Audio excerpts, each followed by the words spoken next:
बप्पा रावल की वंश परंपरा में जन्मे मध्यकालीन इतिहास के उस सोरे शिखर एकलिंगनाथ दीवान महाराणा सांगा का देश के सबसे बड़ी पंचायत में अपमान हो जाता है और इसके प्रत्युत्तर में केवल खाना पूर्ति होती है। तब यह सोचने का विषय है कि भारत को राणा सांगा के बारे में बताने में हमसे कहां चूक हुई। शायद हम यह बताने में चूक गए कि जिस इब्राहिम लोदी को राणा सांगा ने खतौली और धौलपुर 2 युद्धों में पराजित कर उसके प्रभुत्व को नष्ट किया, कम से कम उस इब्राहिम लोदी के लिए तो राणा सांगा बाबर को निमंत्रण नहीं दे सकते।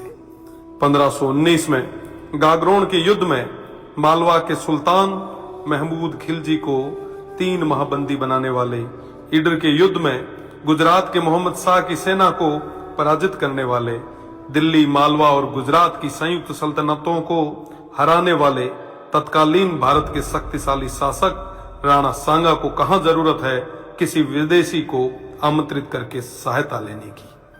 दौलत खान लोदी जैसों के निमंत्रण पर आए बाबर के विरुद्ध मेवाड़ के आसपास के शासकों ने राणा सांगा के झंडे के नीचे बाबर जैसे आक्रांताओं से लोहा लिया।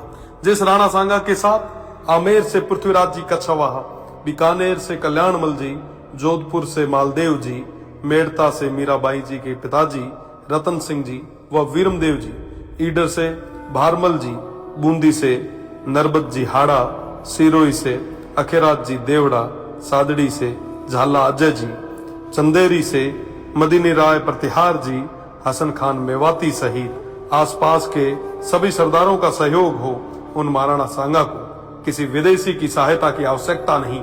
इस संयुक्त मोर्चे के बल पर राणा सांगा तत्कालीन भारत के सबसे शक्तिशाली शासक बने।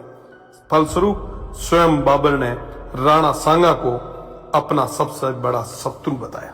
राणा सांगा ने इस संयुक्त मोर्चे के बल पर बाबर को बयाना के युद्ध में पराजित किया और बाबर की सेना को भागना पड़ा। इसी भागती सेना के मुगल जनरल मंसूर बरसाल लिखते हैं कि राजपूत मृत्यु के देवता हैं और वो हमारी तरह युद्ध से मैदान से भागते नहीं हैं। खानवा के युद्ध में बाबर के हरावल दस्ते को बुरी तरह नष्ट किया गया।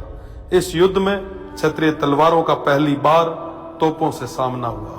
उन तोपों को नष्ट करने के लिए वीरों ने अपने सिर तोपों में देके उन्हें नष्ट किया। आज भी यह खानवा गांव महाराणा सांगा के नेतृत्व में इन देशभक्त सूरवीरों के राष्ट्र व धर्म की रक्षा विदेशी आक्रांताओं बाबर और उनकी सेना से युद्ध करते हुए प्राणोत्सर्ग करने का साक्षी है।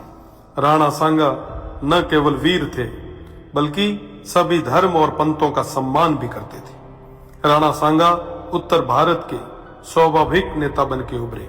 80 गांवों के बाद में भी अडिग ऐसे महान इतिहास पुरुष के बारे में देश को कम जानकारी होना या उनके अपमान पर बिना कुछ विशेष प्रयास किए केवल खाना पूर्ति करना बेहद दुखद है।